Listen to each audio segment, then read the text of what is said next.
right, well, welcome to Fire Your Boss Fridays. We have a very, very cool show about freedom, that freedom is everything. There's a financial element to this. There's a time element to this. There's a location element for our guest today. And we're going to dive right into some questions with Jermane. Jermane Cheathem, say hi to our listeners and tell them how you found yourself on a podcast like or with the context of Fire Your Boss Fridays. Uh, well, thanks for having me, number one. How did I find myself on this podcast? Well, the whole thing about firing your boss is, there's the literal fire your boss where I'm going to do my own thing, right? But Right. I think actually at the end of the day, you are the boss and you have to fire yourself every day because you naturally are going to have inclinations to be lazy, to be fearful, Mm-hmm. to not want to do the thing that you know is best for you. So I always feel like you got to fire yourself every day to become the person you want to become. Right. So be your own worst critic, but in a healthy, productive kind of way. Is that what I'm gathering from that Yeah, never beat yeah. yourself up, but always, you know, Come but on, man. but you got to Well, catch yourself because we know when you're slipping. right, right. Awareness. Okay, that's where you're going with it. Awareness. Yeah, we don't want to hurt ourselves. That negative self-talk that everybody, that's flying around, and we got plenty of it. Jermaine, you'd agree with me that that's negative self-talk. That's really already there, and that's part of that. Like, being not only awareness but being conscious of what's going on with yourself and your surroundings. So when you say freedom is everything, give us your definition of freedom, right? Because that for me looks different than probably does for you or anyone else, right? There's a term I coined a little while back called the minimalist millionaire, which means you don't have a lot of physical things, but your wealth is in other spaces. So what does it mean to you, the freedom? Well, freedom has a few elements to it. First is financial, and that's very subjective based on the individual. Like you were saying, is if you need $50,000 a month and that makes you free, great. If you need $500 million a month and that makes you feel free, great. It's very subjective. So the first layer of freedom is financial. And then once you get to a certain level of financial freedom where you're not struggling and you have a little breathing room, then the next level is time freedom. Because the most important Mm-hmm. thing is having space to see clearly life and your place in life Mm. and what you can create beyond this financial gain. And then once you have that space, then you start to realize, okay, now the world is kind of my oyster. And maybe I've been trapped by my location, my bubble of friends, my circle of influence. And you are able Mm-hmm. to create a location freedom type business. And that's the third level. And then the ultimate level is mental freedom. Because at the end of the day, all the pain that is caused in the world is from our thoughts about events that are just neutral. And it really starts with reframing your concept of who you are and who other people are. And, freedom is, when I say freedom is everything, it is the only thing. And the only way you create, It's like an asset in itself, right? Like it is the one asset we're all fighting to protect, right? And or to keep, because it's being taken from us on a regular basis. Even if you're watching right now or listening right now, we're taking that part of your freedom, right? We're taking attention. That's also part of your freedom, right? So we want to be conscious about that. So for you, why did you choose that order? Financial first. T- what's the magic behind that order? I mean, I'm seeing it a little bit, but let's let the listeners know why that order. Why not go in, try to get mental clarity, or is there an order? Is there a hierarchy in your mind, or well, there is and there isn't. So mental is always being sharpened from the very beginning. And you have to develop a mental fortitude before any of the other dominoes will fall, the financial, the time, the location. So mental is always just playing in the background. It's always part of the equation. But the reason why I have it in that order, because I do believe there is an order to it, because financial is easy. That's the easy part. As long as you pick a good thing to sell or offer, right, and you do it in a very mm-hmm. leveraged way, that's not the hard part. The hard part is really mentally the mindset of what it takes to be successful financially. And then once you gain the financial aspect of it, then you need space. You need time. You can't be working all the time. You need an opportunity to ponder who you are, who are you truly, besides your name, besides what you look like, besides where you live, besides who you hang out with, who are you really? And that's the space. And also after Mm-hmm. that is the location. Because once you have the space, you realize, why am I here? Why am I in this location my entire life? Why am I in the same country doing the same thing that everyone else is doing? Maybe there's something else out there that is more interesting. And so as these Mm-hmm. dominoes begin to fall, at the end domino is that mental freedom. And it's not necessarily the mindset that it took for you to get the first three dominoes. It's really the mindset to realize everything you thought you were wrong about. It was all a lie, and you're responsible for the lie because you created Oh, it the and you heavy believed ones it. coming out. Yeah. The truth, right? Well, the truth starts coming to the surface because because most of us are trying to survive. Once you get out. So would you agree that maybe that you're coming out of survival mode once you get the financial part kind of dialed in, and once you remove yourself from that, you can think. And now your financial thing might change now though, right? Because now you're like, okay, well, I'm this person, and now the way I'm getting my finances is not going to allow me to leave my location or whatever the thing is. But without that first, you can't find the space because you're stuck in survival mode. Like, I needed this and that, and then you're just stuck. And that's the where it's got control of you, essentially, right? Because you got to survive. I mean, you can't just go in the woods and live off the greenery. I mean, you just can't. I mean, and I've thought about it, Jermaine. Listen, I have thought about just going off grid, man, but there's just I don't know that the challenges exist that are here for us to play with, man. But anyway, I love the way you did that, and thanks for sharing that with our listeners. Is because that's an elusive thing. Wouldn't you agree that that feeling that you get when you move out of that survival mode it's elusive. You can't really say this is what you get, but it is that thing, and then you can get to that mental clarity, right? Well, so then what comes next? After the mental clarity, that's it. I don't Yeah, think there's anything that's else. it. I think at the after you get to these levels, then you are, well, it's not actually, it's not it. There's levels to life. There's levels to business. Mm-hmm. And so, but once you Yeah, do get to that top rung, and I don't know if you ever yeah. quite actually get there, but you realize once you get to the top of the tree, the treetops, there's another level. There's a whole another level to get to. There's whole another mountains to Mm-hmm. climb, and it never stops until the day you die. But that's the fun part about it. Why would you ever want to be the same person you were last year or 5 years ago or 10 years ago? Life is about growth and progress and enjoying to see what you can build and what you can create. Yes, amen. Amen. Well, I think for entrepreneurs, that's a real thing. And I think that's what kind of is one of the characteristics of an entrepreneur is that you're essentially you're purposely and consciously trying to grow as an individual with your business. I mean, your personal growth does reflect into how wealthy you are because you become a more valuable person to the people in your circle, to your environment. The more valuable you can become to your environment, the more money will be thrown at you.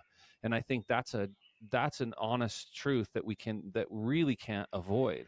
What's your take on that, like building value from that perspective? Because I mean, you're a coach, right? I mean, you're in this space, right, working with people.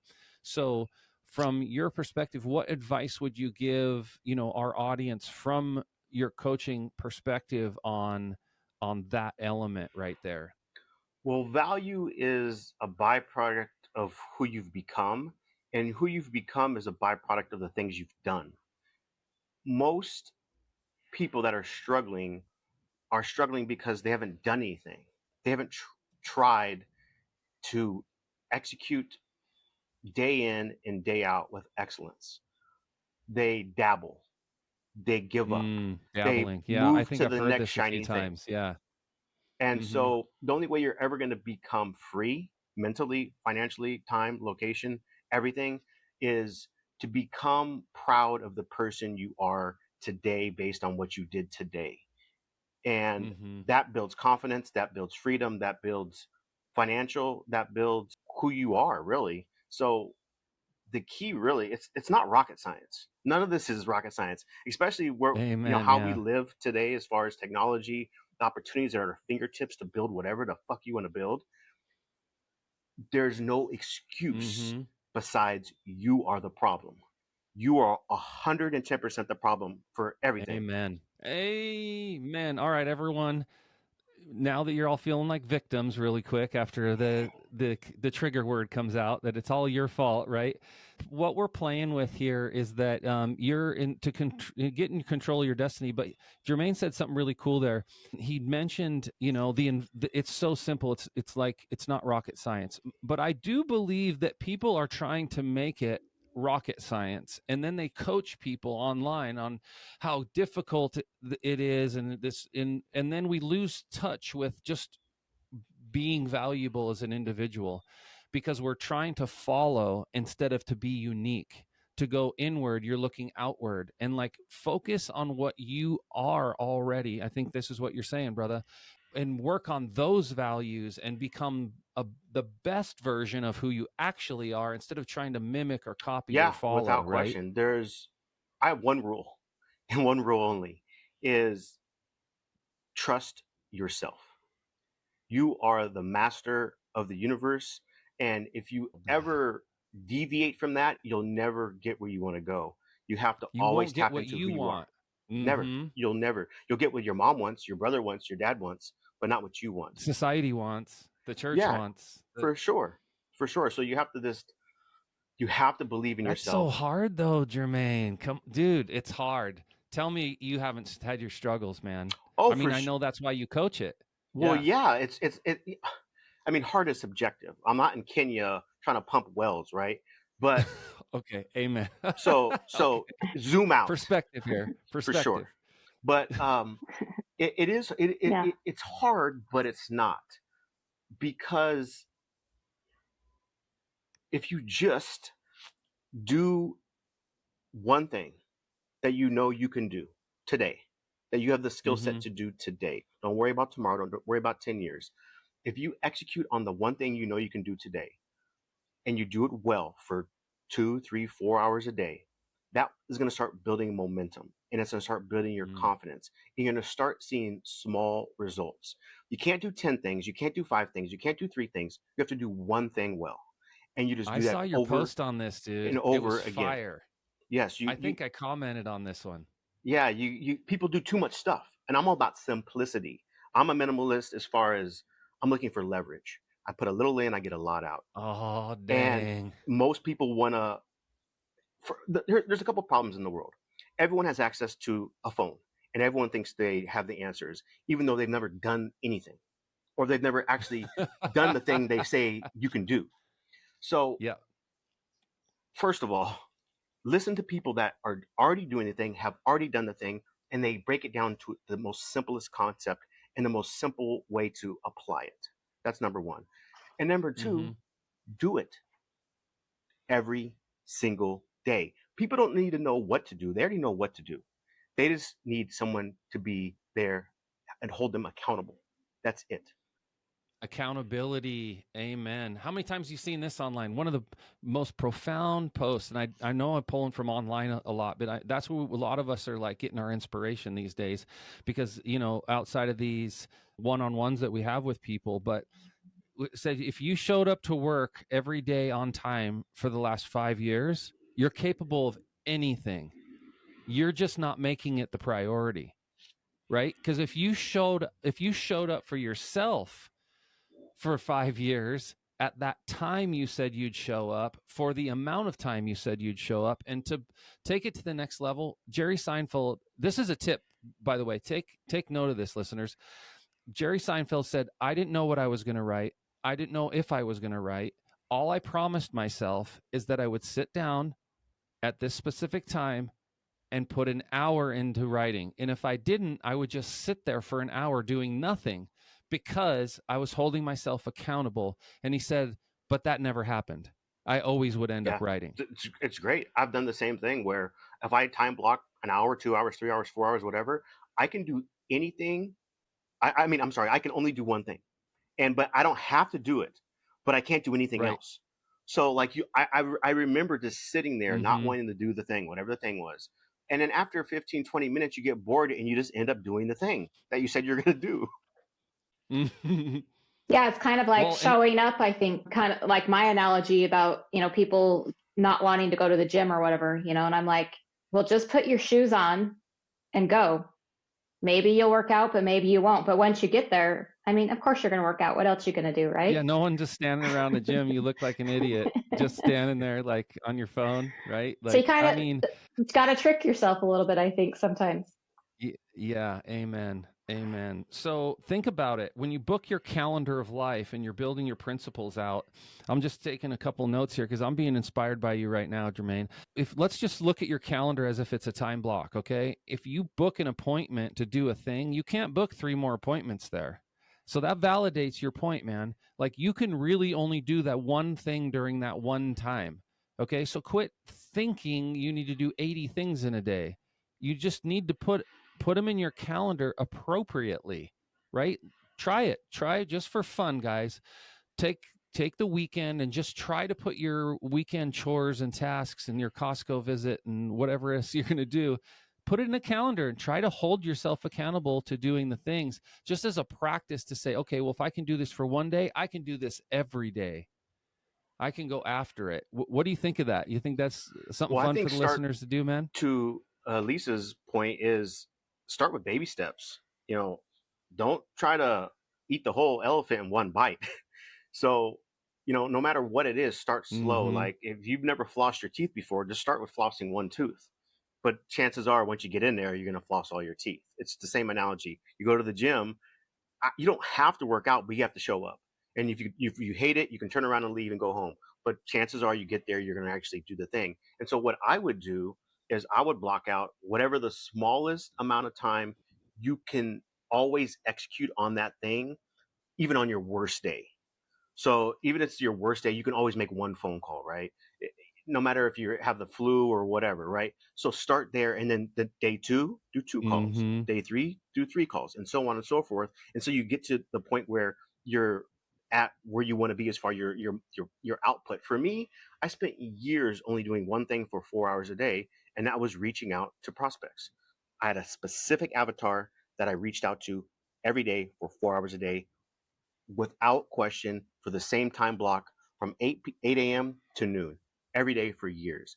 And it's created everything I've ever wanted because Mm-hmm. I was focused on one highly leveraged activity.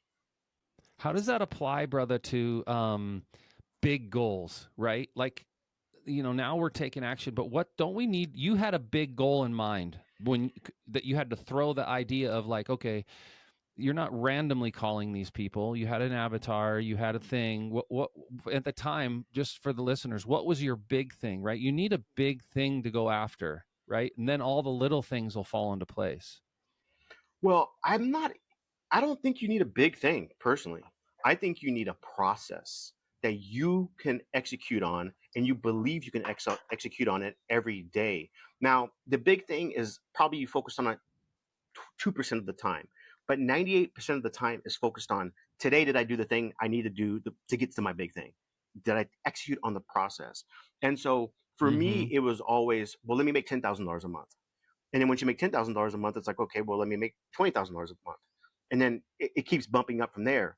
And so, but I never focused on the $20,000 a month or the $30,000 a month. I always focused on how can I get there by doing one thing that's highly leveraged that I can do day in and day out for less than 4 hours a day because I don't want to work all day. I want to enjoy my life. I need to have space. Yeah. And so I'm just looking for leverage points that I know I can do and I can execute on that's going to get me to that one thing. So you're talking a lot about leverage. Can you explain that a little to our Yeah. listeners? Yeah. Give us some feedback Yeah. What on are that. some I mean, I examples have of a that?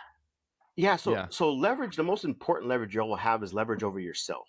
But leverage is an idea of a lead domino, if you will, where there might be 100 dominoes lined up, but I don't have to knock over all 100. I can just knock over the lead one that's going to knock over the rest of them.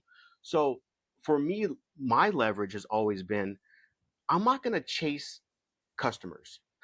I don't want to waste my time chasing customers.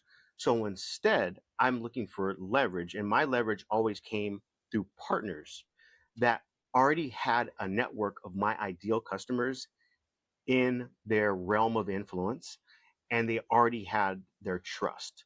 So I would simply just become friends with these partners. I call them MVPs, most valuable partners. And then they bring me in to their circle of my ideal customers. And so now I don't have to sell, I don't have to try, I don't have to chase. And that's my definition of leverage. Another way you can think about leverage is, say you don't want to wake up in the morning at 5 a.m. to go to the gym. The simplest way to do personal leverage to make you do stuff is to engineer your environment so you have to wake up. So put your phone on the other side of the room and have the alarm go off so you have to get out of bed. Simple stuff like that Mm-hmm. will allow you to create systematic leverage. Don't let yourself down. That's you not letting yourself down. You do that to your kids too. You'd say, hey, you're getting up at said time, and here's how I'm going to make sure you do that. I'm leaving at 6 o'clock, and if you're not in the car, you're walking. Well, that they're going to get up, right? So the same thing. Do that to yourself. I love that, dude. I think that's really really good fire advice for these for any listener, really anyone that is in the growth stages of taking those small steps every single day, making stuff happen. Well, here's the other thing to think about too is if you're not willing to wake up or do the calls or send the messages or send the emails or whatever you want, then have you ever thought maybe you don't want it? And if you don't want it, that's okay. Because if you don't have desire, no one can help you. If you don't have the fire, no one can help you. Because it goes back to this whole thing of you have to trust yourself. And until you are ready to make the money, stop the drinking, whatever it is you want to do, until you're ready, no, I can be blue in the face, but you're not going to do it. So Yeah, you're right, man. The blue in the face. That's 17 posts that come through your feed that all tell you the right thing to do that actually works. You're not doing any of them, but you're watching them and embodying them as if you really are doing them, but you're not, right? You're like, this a total fantasy land, right? You're not doing any of the things, although you're like, yeah, I totally support that, and I love Gary Vee. He's so inspiring. What the truck are you doing, man? Gary Vee tells you to get off your ass. You shouldn't even be talking to me right now. I'm not serving your purpose, right? So if you love him so much, embody it, right? Be it. You can't you can't fool yourself, man. There's the reality there, and I like the way you said, like, looking back into yourself and trusting yourself. There's a part of you too that, like how you said, you don't want to make the calls, you don't, but ask yourself why don't I want to do that thing, right? And dissect that in what they call like the 5 questions or 7 questions. Where, why don't I like to call? Well, I don't like to call because blank. Well, why don't you like to call because of blank? Well, and just go down that journey, and maybe you'll figure out like that it isn't for you. And if it's not, then quit wasting your time, because that's wasting your time. Move on to the next thing. You now have a solid no. This is not happening. I've made that decision within myself, knowing thyself, and now thyself is going to move on to the next thing, and I'm going to attack it with that. Now I have the energy from that. I'm not still trying to make calls while I'm pursuing what I actually want to do, which is like to spend all day at the gym, right? And do flex videos all day. But you have to dive deep enough into yourself to know, I'm just a thug that just wants to lift weights all the time. Well, try to monetize that, but you have to own that, I think. Would you agree? well, yeah, for sure. Own whatever you want to do. I think like the whole thing about the 7 layers deep or the 7 questions of why, Mm-hmm. if you dig Mm-hmm. to the bottom of that, it's all fear. It's just about fear. And if your It all fear is comes back to stronger than fear. your love to become or to become more or to express your unique music, your unique gift, your unique expression of this human existence, then you'll not do it. But if you're yearning for more of that expression, uh, you'll overcome the fear. But you have to figure out when it's your time. Yes. Well, there's a lot of work there. That's a lot of dissecting. But as entrepreneurs, like you said, get the money out of the way first. Figure out your financial thing, and then you'll have the space to do that possibly, right? And because otherwise, you're just in this survival mode. You're not going to find self in survival mode. Self that doesn't. That's a delusion, my opinion, completely. But I've been down that journey. I've been in survival mode and I've escaped from it. And I teach that all the time too in my Steal Your Life Back principles. So, you've got to create enough room for the new as well. So what is Tony Robbins has a saying, I think, on that, where I don't know if I can quote him right now. I'd hate to butcher his work. Anyway, I'll save it for later. Maybe I'll look it up online. But Lisa, you got on this particular topic for you, with the inner growth, like you're already an introvert, right? So an introvert already spends a lot of time inward, right? Am I wrong about that? Definitely not. Okay, so and I only reason I know these two personalities is because I'm not the introvert. So I spend time consciously going inward, where Lisa spends all of her time inward and has to consciously spend time trying to project herself out into the world. Right. And so this is part of the inner work. You got to know who or what you are, so that then that can align with your long-term goals or whatever it may be. So as far as that's concerned, Lisa, going inward, what would you say the opposite is from your perspective? Like where he says, you already know that. And I always come to you with this stuff where I'm all like, I had this groundbreaking inner moment. And you're like, yeah, okay. Yeah, welcome to the club. I'm not sure how to answer that, actually. Are you on that journey now? Maybe a little bit, yeah. Yeah. See, and that, I think we're toying with it right now.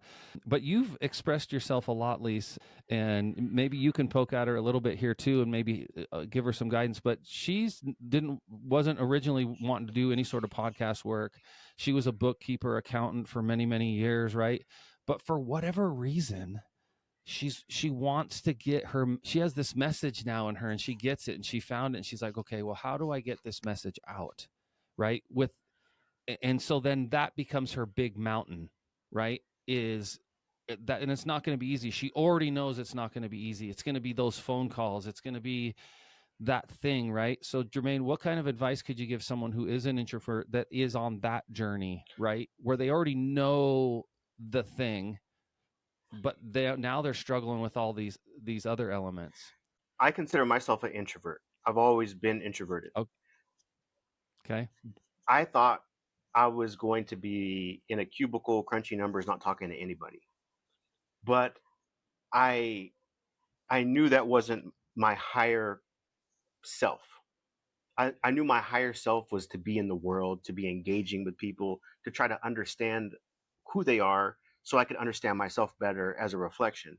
And so my only advice, because I did it, is she's doing it because she's putting herself in positions where she has to be quote unquote vulnerable, to be quote unquote the thing she go outside my comfort zone, the thing you didn't want to do. This is like putting the phone on the desk across the room. She's like, okay, well, let's start a podcast because I'll have to show up and talk to the guests. Exactly. That's right. So you're doing that's awesome. Yeah, that really played in well. That's exactly why I got into sales and entrepreneurship, because I was scared to death to talk to people.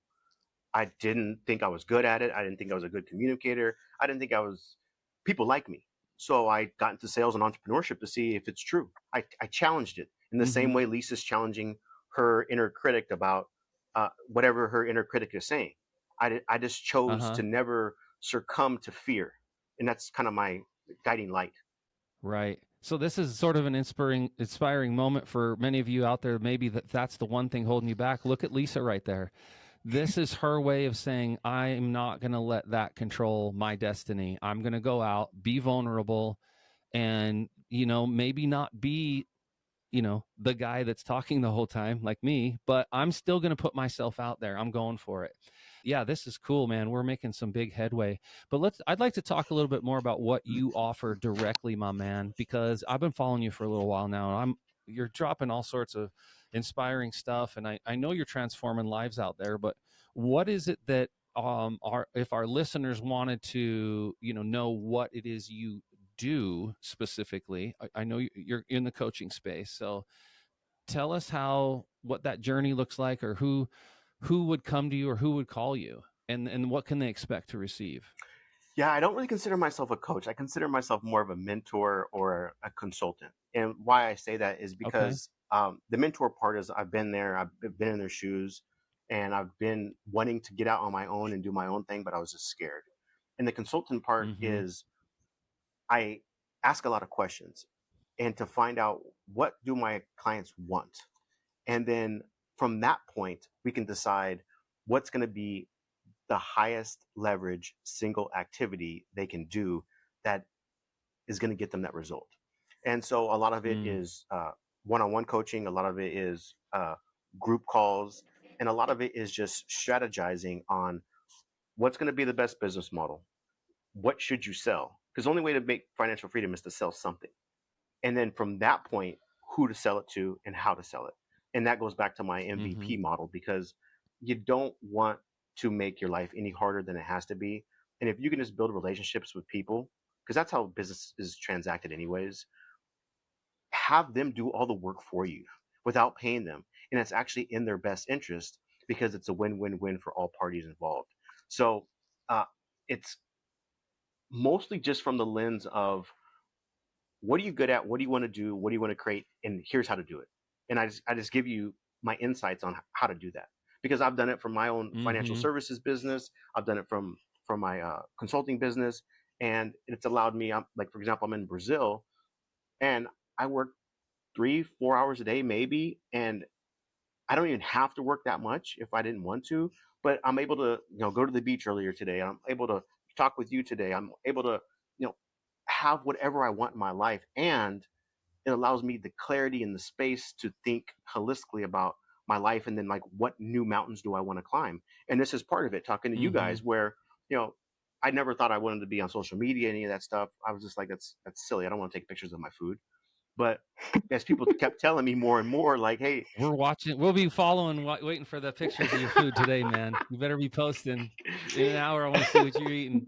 no, but people have been saying, hey, you could help people if you just put this out there. And so I Yeah. think my whole point is, to what we've been talking about, is go down that dark cave you don't want to go down. And you always have to find new dark caves you don't want to go down. Well, and set yourself up for success, right? Just go out and slaughter them fears, right? Like one at a time. Say like, yeah, I'm doing this today. I'm going into this dark hole, and I'm going to shed my light in there. And I think you'll find really quickly who you actually are, right? When the bullshit really just starts stripping away completely, and you're like, listen, I was fooling myself for how many years? I waited this long for because of this. Now you start just, you're like, seriously, like you said, it's not rocket science. You just had to go out and take action on the thing. And I've been there before, man. And I feel like I'm late to the game. I always say this is like, I look at my kids and I'm like, you guys are just killing it. I don't know if it's because when I was growing up, I didn't have access to the type of information and inspiration and the content really does inspire people, and it does transform the way people think in a positive way. People are putting a good message out there, even though social media and a lot of times gets a bad rap. And I'm wondering, like, how are they so insightful when I look at my kids and think they're gonna be 10 times the person I was, because I was making really, really childish moves even later in my life, and they're not doing that.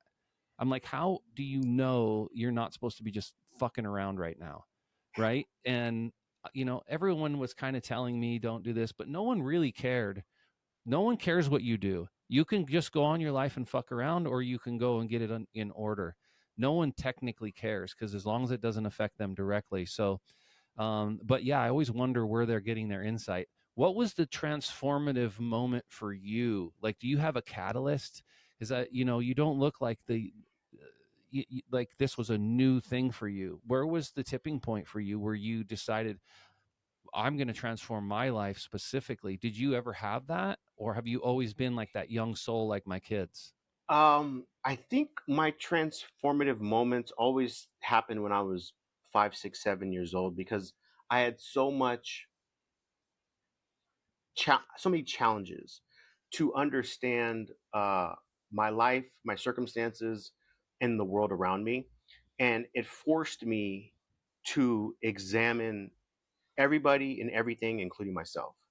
And so I learned at a very young age that if it's going to be, it's up to me. And so I took responsibility as a 7-year old to say, no, something, I am only going to trust myself. I'll listen to other people, I'll examine what they say, Mm-hmm. but I ultimately going to make the decision for myself.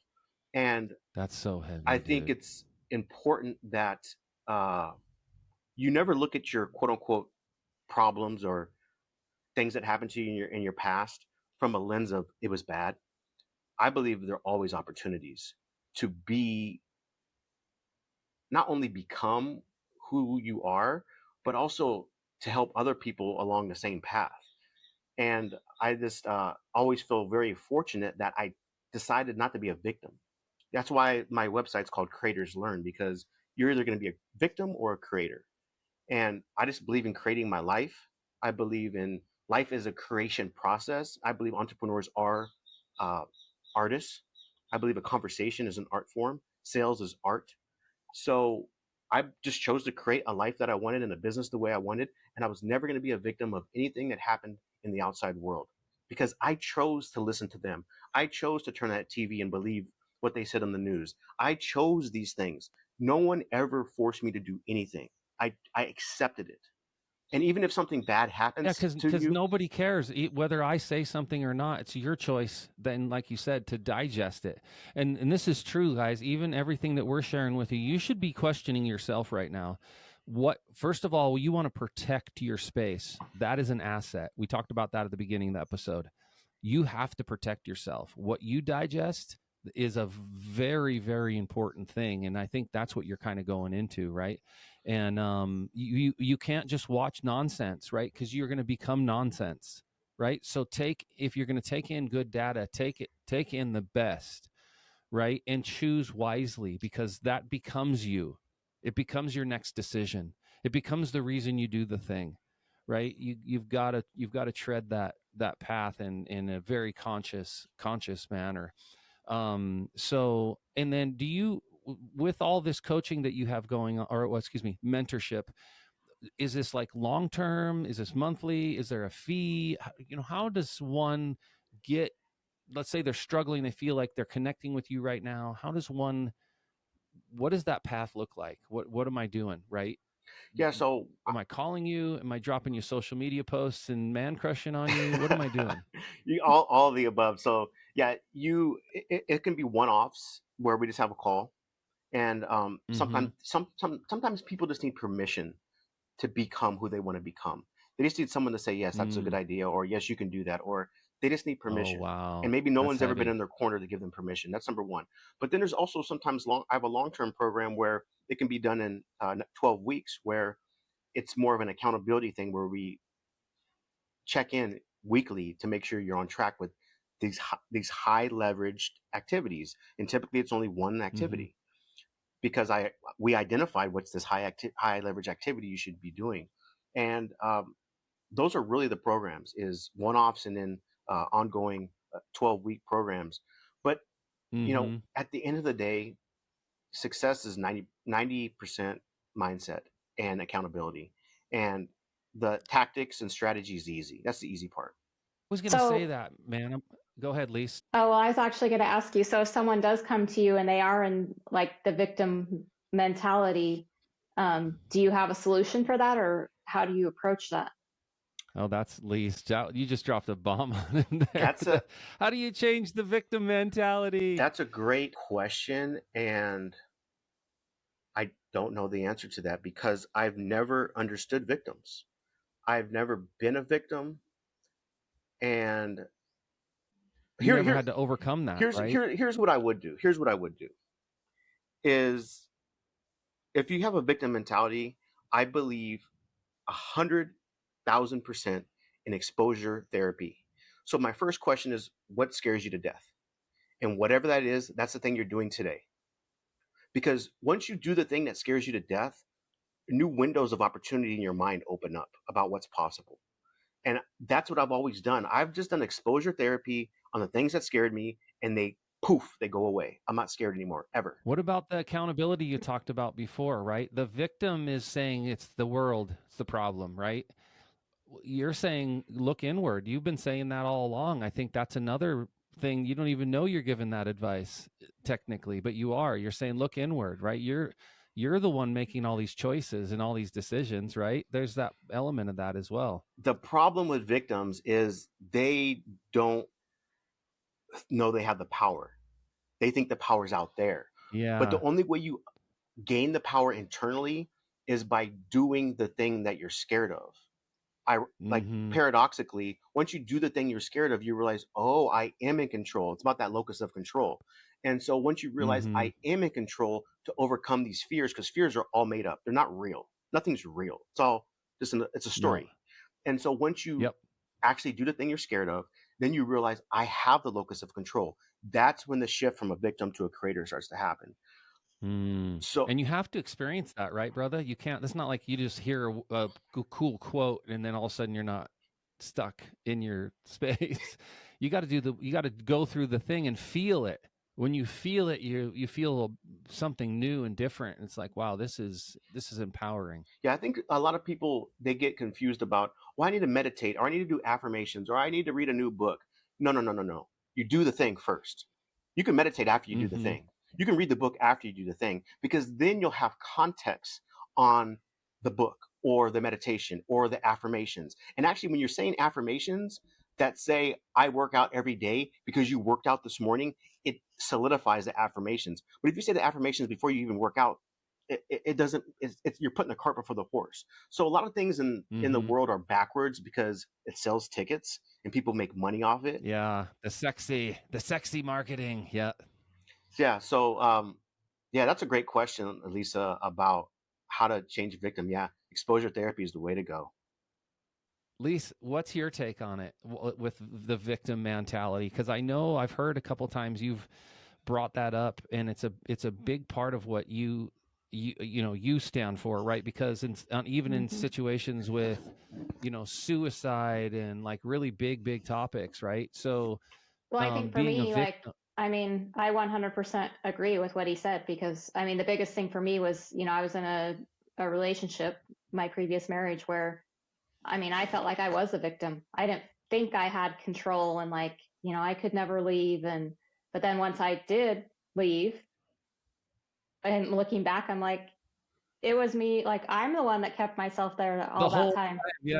Yeah, I completely could have left at any time. But when I was in it, I was totally in that victim 14 years mindset. of victim, right? Yeah. Mm-hmm. Yep. Wow, that's a good story, right? Because how many of you are stuck in a relationship right now or a job where, oh, I can't, there's no way. Like, here's the environment, and this environment provides me, I'm stuck here. And like, that's a victim mentality to think if you're stuck at all, you're a victim. If you should not be stuck anywhere, like you should, and freedom. We're coming back to freedom, brother, right? We're coming back to that freedom's right there for you. It's literally right in front of you. You just need to move all the crap out of the way and take it and Take embody it. action. Yeah. Yeah. And like you said, Lisa, you were both. I mean, you're talking 14 years of identifying with, well, you didn't even know what a victim was. You just think this is life. I'm Yeah. stuck here. Yeah.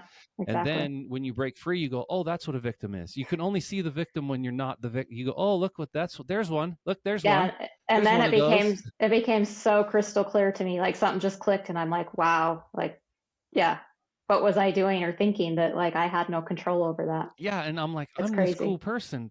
How could I be that vulnerable and victimized? Yeah, so yeah, that was awesome. Well played there for sure. So like in your coaching, I keep saying coaching program, brother. I'm killing you. I'm butchering It the whole doesn't thing. matter. These are just all made up He's words. our mentor, our fearless leader. So Brazil, okay, so you're remote, okay, with your business model. Okay, so let's move into, now that we know what you do, we know how people can like break free of all the BS, right? We've toyed with that. Let's play with your business model a little bit, my friend, for anyone maybe who's aspiring to be someone like you, like they feel like they can help people, or they're already helping people and they don't know how to turn that into a message. or a mentorship or a, you know, accountability group. Walk us through that a little bit. Do you mind? Sure. Well, I maybe give me a little bit more specifics about your specific question. Give me. Yeah, so yeah, I'd be happy to rephrase that for you. So for our listeners, okay, let's say they have like, hey, I'm a coach at school, or I teach these kids blank blank blank, and I want to get, I feel like I have a good message, and I feel like I really already transformed a lot of people's lives. How do I get to be that person? Because right now I'm just working down at the factory, or I'm pouring concrete, or, you know, how do I move into this other space? Like that's a whole thing nowadays too, right? Like, and thank God, because there's people, I have some amazing mentors, right? And including, you know, I'm starting to man crush on you following your posts, but we have that ability to be that person, but to inspire. And so what would you tell someone, like, how do you get into that business? Like, what do you do? How do you identify? Well, the first thing you must do is create a vision of who you want to become, because without Mm-hmm. a vision, the people perish. It's true. So you have to know, who do you want to be? Like, who at your core do you want to become? You know, not who you are right now. Mm-hmm. And you have to realize there's a gap. And so I have a free vision workshop on my website where I take you through a vision exercise to get clear on, like, what do you want your life to look like? How do you want to show up in the world? How do you want to dress? How do you want to talk? How do you want to walk? How do you stand? Where do you live? All, very detailed, very vivid. And then from that Mm-hmm. place, you have to realize and understand, is that your vision, or is that your country's vision, your race's vision, your Mm-hmm. gender's vision? Because a lot of times we do things for our family, our friends, not for us. So you have to know why. It goes back to the why. Why do you want that? And we take you through another exercise called the 7 layers deep, where we figure out, why do you really want this? So we're crystal clear about where you want Mm-hmm. to go and why you want it. And that's your fuel. That's Yeah. that's the most important part. That's 80% of the whole journey. And then from there, we figure out, like you were saying, I can teach people this, or I am good at this, or whatever you're good at. You know, maybe you're good at talking to people. Well, if you're good at talking to people, why don't you just, instead of inventing something new, why don't you just sell something that's highly lucrative? And we'll walk through the process of thinking about how you could do that. And Mm-hmm. from that point, then we say, okay, who is the one person that can get you to your ideal customer? For example, say you love fitness and you love working out and you love being healthy, and you're looking to get clients that want to lose weight. How hard is it to find clients that want to lose weight? It's like finding the needle in a haystack. Like, if I'm on LinkedIn or I'm on social media, do I just look for fat people? Like, how do I find them? So, I just target. You're like, hey, bro, looks like you could lose a few lbs, man. I could help you out. Hey, here's my Insta profile. and that's what a lot of these people do, but it's so unleveraged. It's such a waste of time. So what I always Mm-hmm. suggest people do is goes back to my whole most valuable partners. Who would be a partner I could connect with, develop a relationship with, that could bring me my ideal customer? And so if I think holistically about it, well, probably dating coaches, because all their clients are going to have people that probably want to look their best because they're in the dating scene, Mm-hmm. or divorce attorneys, because now these people are back on the market and they're probably a few pounds overweight. So here's the beautiful part about this too, is if you go after divorce attorneys or dating coaches, and you're a fitness or a weight loss expert, you not only give your partner an opportunity to create more Value. goodwill, because you can say, hey, dating coach, I'll give any of your clients 30 days of free training on the house. So now they get Mm-hmm. goodwill that they can give to their client. So the dating coach gets goodwill, has a free offer to give to their client. The client loses weight and gets to taste a little bit of your expertise in losing weight. It's a win-win-win. Mm-hmm. And after the 30 days, guess what happens? They sign up for your program to keep losing weight. So instead of you chasing Mm-hmm. around people that need to lose weight, just partner with dating coaches or divorce attorneys. Same thing if I was a realtor. If I was a realtor, I would never try to look for people that want to sell houses. I would, again, go after divorce attorneys, because usually when there's a divorce, they have to sell the house. So my point Mm-hmm. is, find people that are closer to your ideal avatar, that already have their trust. You don't have to sell anything. There's no resistance. They just sign. Yeah, and so this is a great philosophy, by the way. Lisa and I practice it as well, and so I know it works. So take note of this, guys. And I think regardless, you want to be a personal coach, a weight loss coach, or whatever kind of coach you feel like you want to give back to your community from that perspective. Yeah, I think what he's saying. Correct me if I'm wrong. Is just find out what it is you want to do, coach. And there's lots of different ways to learn coaching, right? There's different books that you can read and to get into that space. But then in the marketing profile, like if you want to find the ideal person, like you don't have to really build out a huge organization to help people. So just start helping people. If you think you can, turn to the guy next to you and try and help him. Do the thing that you think you can help people with. That's how you start. But in the market, the long-term marketing would be like, yeah, find someone where there's a lot of those people who really could use your help. And then you get in that level of service where you feel like you're really giving back to your community. You're going to feel fulfilled. You're going to have purpose. Then that's going to drive you to get up at 5 a.m. without putting your phone across the hall. You're going to go, I'm getting up. I'm changing lives today. Like I'm a part of my community in a way that like they will miss me if I'm gone. Right. And then that gives you purpose to fly out of bed. Right. You have accountability that's built into all that. There's a big role there. So how have you liked your journey, man, from, your transition into where you are right now? Do you feel like you made all the right decisions to be in the space you're in? I mean, you're going to say yes, but walk us through that a little bit. Yeah, well, that's an interesting question. I'm kind of a weirdo because I don't have regrets. I never have. I don't have any negative self-talk. So I always believe I'm right where I'm supposed to be. And I believe everyone else is right where they're supposed to be too. So if you reframe your life from that lens, it's hard to lose because you realize I have this moment and I can make the best of it to get to this vision of my future self. And everyone has skills. Someone's learned something somewhere, either at your job or whatever, and that can be transferred to somebody else. And you can also learn new skills. So for me, my journey has been awesome. I mean, I travel around the world. I get to talk to cool people like you guys.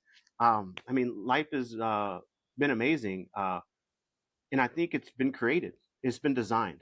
It's been architected, and Uh-huh.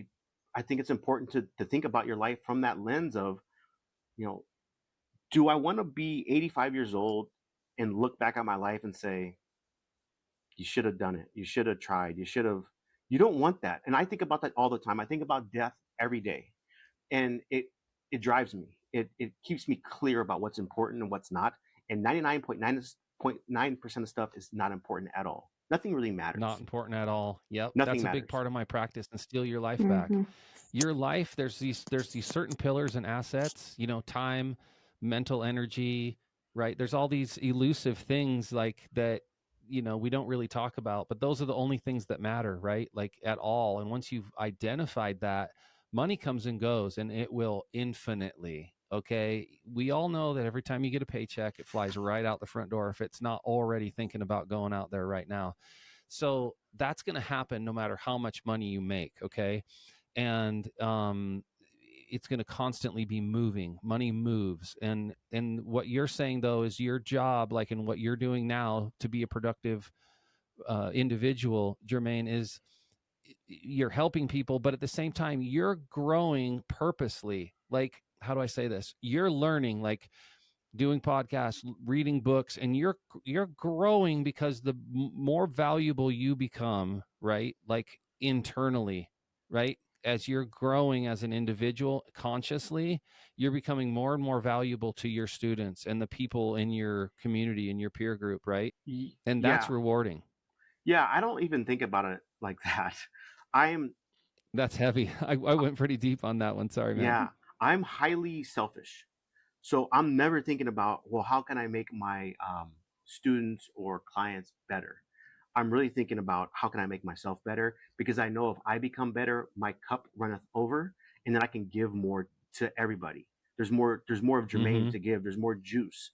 So I have to fill Sure. myself up. So I'm always just thinking about how can I be the highest version of myself moment to moment. And I know the byproduct of that is going to be helping other people. Mm-hmm. Okay, so now what's your take on wellness? This is a personal question, man. There's a big movement in this wellness community, right? And it's gonna blow up even bigger than it is now. And you're gonna be a big component in that. What's your take on like travel and like exposure to the rest of the world? You mentioned, digging wells in Kenya.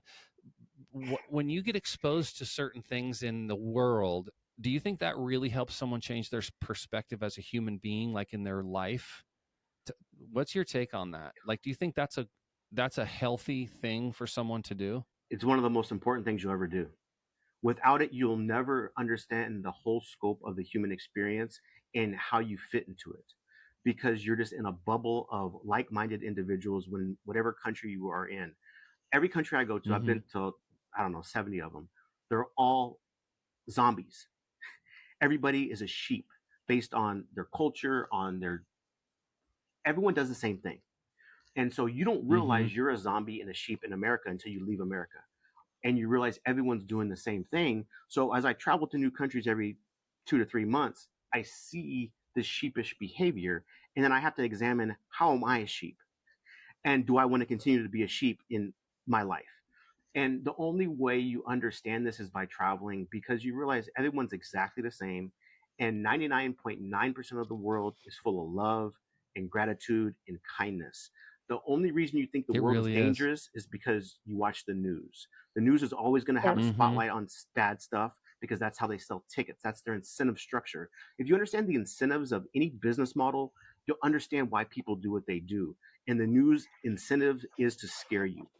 That's their job. Mm-hmm. So don't believe the hype. Right. Well, love your comment there, man. Very powerful. That transformation. I remember when it happened for me. So I just want to validate what you're saying is 100% true. And Lisa, you can coin in too. Remember, so many people, we travel quite a bit as well, and people tell us, oh, don't go there, or why, I don't even want to go. We'd ask people to come with us. I don't want to go, it's dangerous. Oh, you can't take, we wanted to take family with us and their kids, and everyone was just, there's this vision of what the world was like out there. I said, you know what, when these countries, I've been to them before, there's moms and there's kids, and they're going to school, and they have lives, and they have jobs, they go to church, they do all these things just like everyone else. They love each other the same. And I'll walk in the same streets that someone will be walking their kids down. I don't think that I'm doing anything dangerous if I'm on the same street as mom with her two kids, right? I'm not, I'm thinking, okay, well, if that person's here doing this thing, there's no way this is a dangerous environment. And that ended up being everywhere. So, and I remember one time we went, it was just Mexico City. We went recently. Remember that we had to go down a really dark street, like no city lights. And it was, and then, believe me, I was on edge because I think I was the only dude on that trip, right? And we had three beautiful young women with me. And I'm like, whoa, this is trip. And in my mind, I'm going through this crazy stuff. And at the end of the alley, no kidding, three teenage kids are sitting there on their cars, joking around, playing on their phones. And I'm like, yeah, it was a total delusion. That whole walk, they're just right there in the same alley doing normal teenager BS, making videos, And so it's like that. But yeah, you get conditioned. And I think that opening your mind at that level does tell you who you are, right? It tells you what kind of bullshit you've bought into. And then you can start stripping that stuff away and find that authentic version of yourself, man. Well, you've got some major insight, dude. You've tapped into a lot of things that, not only do I support and believe in, but I can validate that you've definitely been down that road. And I love that it's been your whole life. It's not, a lot of us have to have some big transformation. I lost my mom, or I got a divorce, or, my firstborn died, or like something had to happen for them to come into this transformation. And for you, it sounds like you've been blessed with just, I guess, the opportunity early on where you were forced into this space, right? The environment just caused this to happen because you were youthful and essentially unconscious in a youthful form. And then you just right away blossomed into the human being that you are today. And I think, anyone who gets to work with you is going to really see that, right? And it's going to create a lot of opportunity for them to grow as well, man. So I think that's super cool. So Lisa's thinking about starting another message in the podcast world to some listeners. You want to share with him about that? Would you be interested in participating in a little bit different audience? I think it might align with you really well. Lisa, you want to share with him what that's all about? Yeah. So starting another podcast. It's called I Heart Life. So heart being spelled my last name, but basically just teaching people, it is kind of the mindset and the perspective, and teaching people, that you do have control and you can create your own happiness. And yeah, it's going to be around topics like that are all about that. Basically, a lot of Heavy ones, mental health yeah. stuff too. So my mom and my sister committed suicide, both of them. And so that's like a huge player to me, because my aunt came up to me once and she's like, well, how come you've never suffered from mental health issues, or, and I'm like, so it just really made me think. And I do realize, and especially, and then I went through a bad marriage, and I just have all these circumstances where I'm like, yeah, I just want to teach that people, you do have control of your own happiness, And so not only that, but your own emotions. People think emotions come before thought. Like I asked a simple question to ask. Okay, so you ask yourself this, this listeners, and then remember to join us on our next on our other podcast, which gets into some topics a little heavier. But one of them is, do you feel like thoughts come before emotions, right? And a lot of people will tell me, oh, my emotions, they always take control. Yeah, but they don't come first, right? The thought has to be constructed for the emotion to exist, right? Just like in a movie, and this is the example I give, I'd love to get your take on this, Jermane, is in a movie, if I see I could be in a bad mood, and in a movie, if I see something funny, it'll change my mood immediately, because my mind, it give me new data. I have these new data sets that says, hey, this is funny, laugh. And then I get the emotion, right? And so if we can get our head around that specific thing, then we can say, okay, that's where the control is. Oh, I get it. My emotions are being created by the thought processes and my history of the way I look at the world. Okay, cool. Now I understand. All I have to do is control my thoughts. And then some people say, I can't control my thoughts. Okay. But now we can get to work. Am I right about that, Jermane? Does that align with some of the stuff that you teach as well? Without question, thoughts always come first before the emotion. And the whole thing about thoughts is you can never control your thoughts, but you can always question them.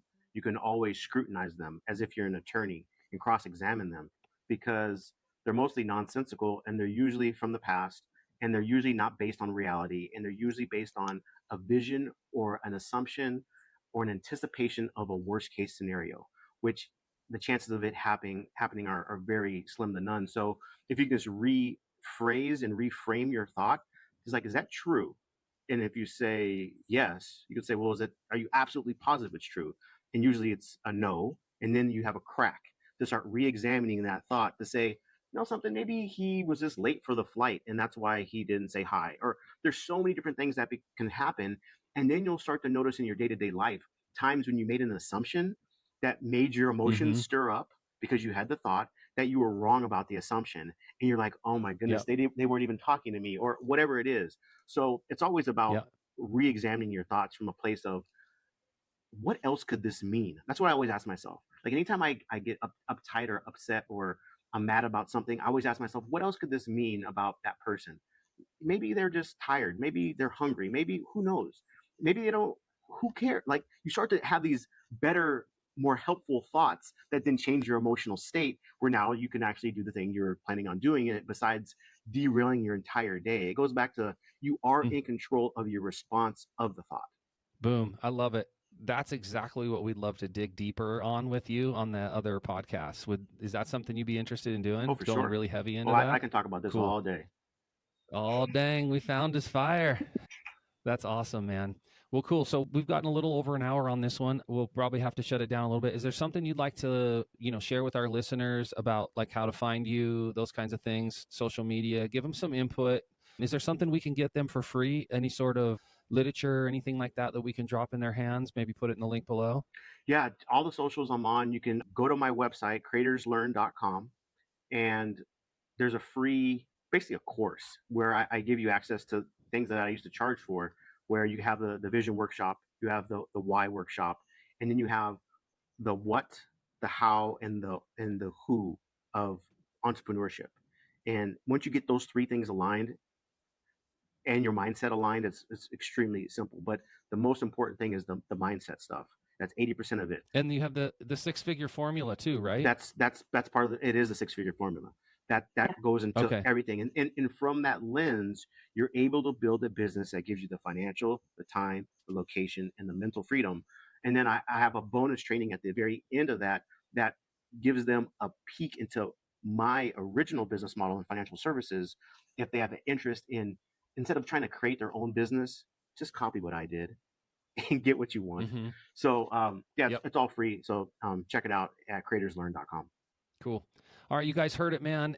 Thank you so much for listening. I hope we're giving you tons of insight, not on a personal level and personal growth, but I hope as listeners, you guys are hearing the message we're trying to get out there, which is to steal your life back, fire your boss, and live a life full of purpose, right? We're trying to help guide you to that location, but you've got to do the work. As you know, Jermane said, I mean, you got to get in and do that inner work. And he has a lot of the same philosophies that we do and the things that we've crafted and things that we're doing. And that's why we're so stoked to have him today and really, not only validate what he's doing, but like to really connect with a like-minded individual. And hopefully he's shared some really amazing, unique perspective for you guys today and given you a glimpse and maybe some hope that you can break free and shoot for that freedom. That 6-figure freedom formula is available to you. It is free, and I've been through it. It's a pretty cool little program that is, I think, a great place to start. Let's put it that way. So click the link, check it out. If it's not for you, great. Hard no, move on. Go to the next thing. Don't waste your time. Make solid and decisive decisions. Until next Friday, guys, we love you. Jermane, say bye to everyone. Lisa, take it easy, guys. And I'll let Jermane polish this off. Give us some of your fanciest quotes or one of your catchphrases, man. I don't have any catchphrases. I make up everything on the fly, but I do want to talk. Well, fly. Let's hear it. But I do want to talk about something you just said. Is the inner work really is just the work? There is no inner work to do if you just do the work. The work works on you more than you work on it. So you have to just understand and trust that you're going to grow into a better person with all the things you want, not by looking inward or meditating or journaling your way into it. It's by picking up the phone and making the text or sending the messages, talking to the people, doing the podcast. That is the only work you need to do. Exposure to the thing you're scared of is the freedom you're looking for. I love it. We are in love with you, brother. Man crushing. Hey, everyone get on, follow him, see what he's got coming up next. He drops some killer posts out there, so definitely worth following if you're looking for that freedom. Anyway, again, till next time, thanks for that, dude. You dropped a big bomb at the end of this episode, and we'll catch you guys all later. Bye-bye.